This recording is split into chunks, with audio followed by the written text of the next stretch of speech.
The last is if else ladder. So the difference between this if test and if else ladder is, here in nested if or if statement, what we do, we test all the conditions. So here we test all these conditions one by one, we test all the conditions. Whereas here in if else if block, it tests only as many as needed. So if it finds one condition that is true, it stops and it doesn't evaluate the rest. So in case if, for example, if this condition is true, for example, if q is equal to 90, okay, and if this condition is true, it will directly print that yes, q is equal to 90, and it will not check other conditions. But while in this statement, while in this if structure, it evaluates each and every condition, even if it's find the result. For example, if you try to use this multiple if conditions,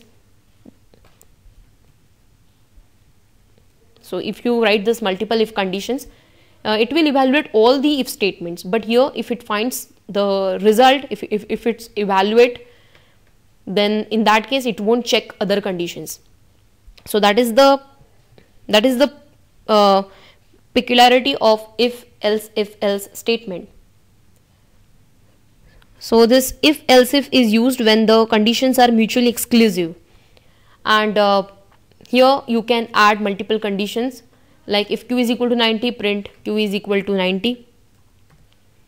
Again you can check another condition, if q is equal to 85, print q is equal to 85. The next is q is equal to 90. Okay, so this is what.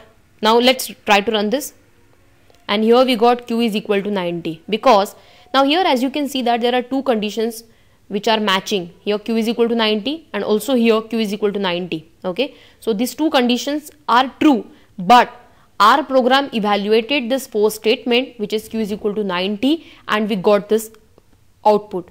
So the program stops here, and the program didn't evaluate the rest of the conditions. So this is the peculiarity of if else ladder.